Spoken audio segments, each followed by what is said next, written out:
Então, né, agora passando para a última era do James Bond até agora, a gente chega aí no, né, eu acho que foi o 20º filme, mas foi o primeiro livro, que é o Cassino Royale, de 2006.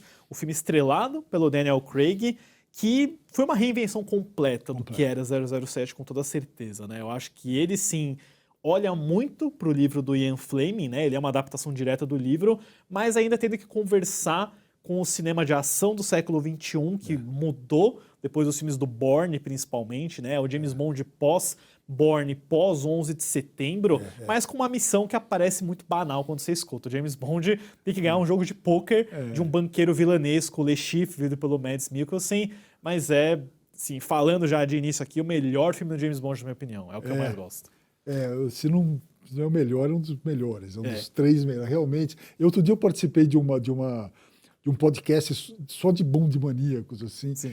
Quando eu falei que gostava do Daniel Craig, quase fui linchado. Falei, imagina, esse cara é um farsante, não sei o quê. E eu acho ele ótimo, cara. Eu acho ele ótimo. Não, e eu vou te falar, Dago, eu vou lavar a roupa suja aqui. Eu fui um dos caras que linchou o Daniel Craig. No início, quando ele foi anunciado, escalado, ele era tão diferente do perfil Pierce Brosnan. Falei, esse cara vai ser o James Bond? Eu não fui ver Cassino Royale no cinema. Me arrependo até hoje. Eu perdi o melhor Bond do cinema, Nossa, perdi a melhor cena de ação da história pra mim, que é a perseguição em parkour lá, que é perfeito, inacreditável. Cara, perfeito. O Daniel Craig é excelente, ele é o único ator que foi indicado ao BAFTA por interpretar o James Bond e, na minha opinião, deveria ter sido indicado ao Oscar também, é uma grande performance. É o James Bond de Ian Fleming, né? Ele é bruto, ele é meio violento, ele tem o charme, ele tem a elegância também, mas de um nível que a gente não estava acostumado a ver nos filmes, né? Ele sangra, ele chora, ele apanha. Ele tem um infarto no meio, né? Sim, quer dizer, ele mostra o lado frágil dele também, né? Sim. Eu acho ele perfeito, assim. E por curiosidade, na verdade, é a terceira versão do James Bond, do Cassino Royale, né? Porque a primeira versão, o Ian Fleming estava numa situação de... Ele fala, esse não está rendendo, né? Não conseguia vender os direitos. Então ele fez uma versão para televisão, que eu assisti, inclusive. É divertido porque é uma televisão ao vivo. Imagina fazer ao vivo. O vilão, o Le Chiffre, é o Peter Lorre, né? Que vinha do filme de terror. E é uma produção paupérrima, né? E eles invertem. Como era para televisão americana, ele virou americano. Nossa. Então vira Jimmy Bond. Jimmy Bond. Isso aí é um sacrilégio. É um sacrilégio total. E o Felix Leiter é o inglês. Eles invertem. Mas é muito pobre, você vê. E depois, em 67, foi feita uma outra versão. Como o Ian Fleming tinha vendido os direitos do Cassino Royale, ficou meio sem dono, né? Em 67, teve uma versão que foi um dos filmes mais absurdos, porque foi caríssimo. É um filme que tem altíssimos e baixíssimos. Você o Woody Allen e o Orson Welles. Lançou o Woody Allen. E Peter Sellers Peter Sellers é James Bond. Tem um monte de James Bond. O David Niven é James Bond. Todo mundo é James Bond. É um filme realmente que para quem tiver curiosidade para ver, está no Outflix. Tá em outra... Eu não sei se a Netflix deve ter colocado isso. Eu imagino que não. Acho que não, porque ele é totalmente fora. E é um filme realmente que tem momentos brilhantes e cai numa coisa horrível, assim, no segundo seguinte. Mas eu adoro. E tem uma trilha sonora que eu acho uma das mais perfeitas da história do cinema, do Burt Bacharach. Que legal. Que é uma trilha sonora... É um grande nome, né? Burt Bacharach. Burt Bacharach. E ele foi muito feliz nesse filme. Ele fez uma trilha sonora que, aliás, infelizmente sumiu, o CD sumiu, você não acha mais em lugar nenhum, não está em nenhum streaming. Gostaria que voltasse também. Mais um pedido, porque é uma trilha sonora perfeita. Sim. Mas esse filme foi realmente... Esse é o Cassino Royale original. Original, esse aí não ampliado, ele é muito ampliado. Sim, né? O filme, a história do livro é da segunda metade do filme. É minúscula. E mesmo teve um final em Veneza também, que é mega espetáculo, assim, né? Sim. Mas é um belíssimo filme, eu fiquei aliviado quando assisti. Está em boas mãos. Sim, um dia a gente fala mais sobre Cassino Royale, que tem tanta coisa que deve falar desse filme. Nossa. Mas seguindo aí com o Daniel Craig, mais uma vez, o terceiro filme do Daniel Craig é o filme, de novo, onde parece que define o que é James Bond, que é o Skyfall, de 2012, né? O filme que saiu no aniversário de 50 anos da franquia, e mostra o James Bond, mais uma vez, enfrentando um ex-agente do MI6, que é o Silva, vivido pelo Javier Bardem, Uma história que é muito mais pessoal, né? Ele mistura um pouco do Permissão para Matar, porque ele tem que proteger a Amy da Judi Dench, tem a questão do passado dele, que é algo que eles exploram a fundo, né, nessa franquia do Daniel Craig. E eu acho que ele é um filme celebratório, ele é um filme de aniversário, parece que é tipo assim, a gente adora a franquia James Bond, tem grandes momentos aqui, é o Daniel Craig, acho que se soltando um pouquinho mais, né? Não parece que é o mesmo Daniel Craig do Cassino Royale, parece que ele tá meio que assumindo aquele James Bond mais tradicional, ao mesmo tempo que ele mantém ainda aquela visão que ele ajudou a reiniciar. Eu acho assim, como cinema, talvez o melhor de todos. Né, não precisaria ser James Bond para ser um grande filme. Sim. Né, um filme completo, ele tem essa coisa da memória dele voltar para a casa dele. Eu acho, assim, é um filme que eu assisto quantas vezes passar também, quantas vezes eu tiver acesso. E nasceu numa festa em Nova York, eu li outro dia isso aí. O Daniel Craig estava conversando com o Sam Mendes, né, que foi o diretor, e os dois enchendo a cara, e uma hora o Daniel Craig fala, você não quer dirigir o próximo? Pô, seria muito legal você dirigir.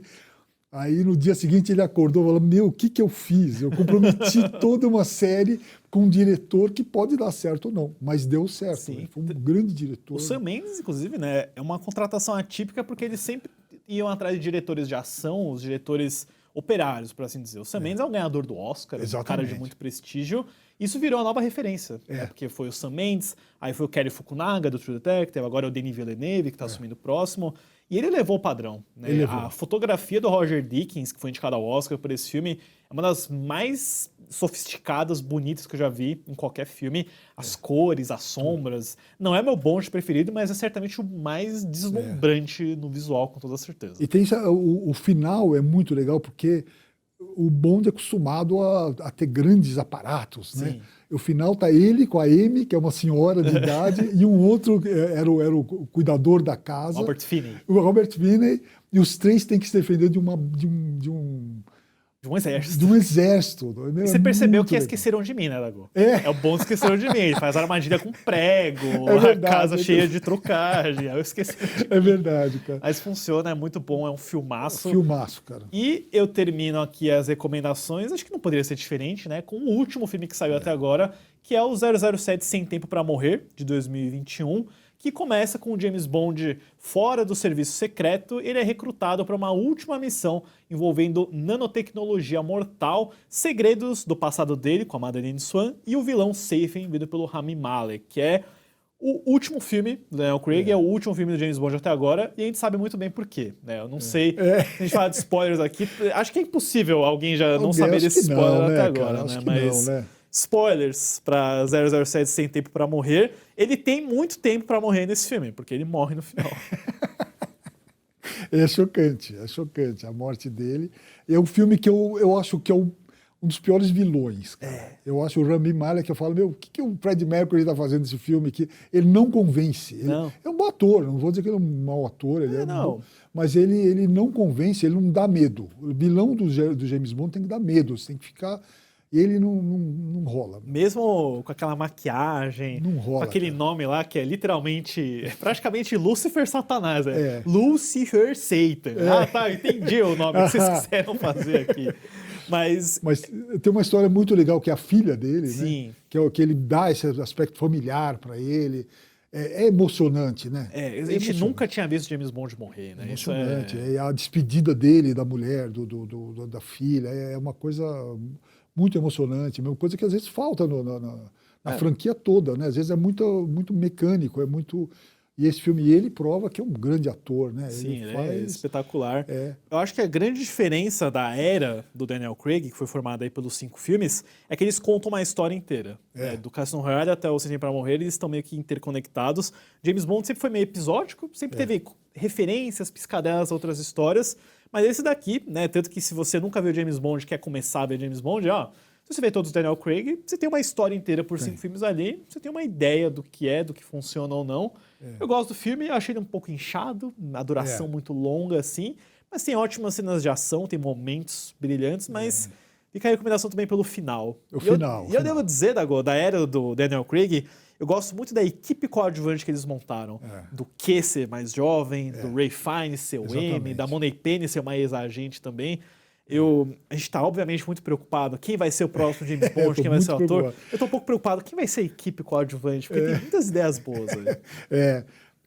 Eu tenho muita preocupação com relação à onda woke. Eu espero que eles não cedam à onda woke. Eu acho que não. Eles sabem espero que não, o né? público-alvo da franquia. Eu acho até que o Sem Tempo Pra Morrer, ele discute isso de uma forma interessante. Eu vi, por exemplo, muitas pessoas reclamando daquela personagem que é a 007, que é uma mulher negra. Não é que o filme tá assumindo aquilo como uma posição, ele tá assumindo a discussão. Me pareceu até que foi uma piada interna, de certa forma, porque vocês estão com medo de que vire uma mulher negra? Nós vamos botar uma mulher negra. Sim, mas ela, no final, devolve o título para ele. É muito legal. Porque eu vi muitas pessoas reclamando, tipo, eu não vou assistir, eles transformaram o 007 em uma mulher negra. Você não assistiu o filme, então, né? Desculpa, porque o filme ele tá discutindo isso, eu acho. E a atriz é muito boa. Aquela atriz é muito boa. Nome, o nome da personagem, esqueci o nome da atriz, mas ela é ótima mesmo. Mas enfim, Dago, enquanto a gente não tem Bond 26, né, a gente ainda vai falar muito aqui sobre o 007, sobre a franquia, sobre teorias. Tem aí a nossa recomendação, 10 filmes de James Bond, todos eles, né, os 25, já disponíveis na Netflix a partir do dia 21 de janeiro.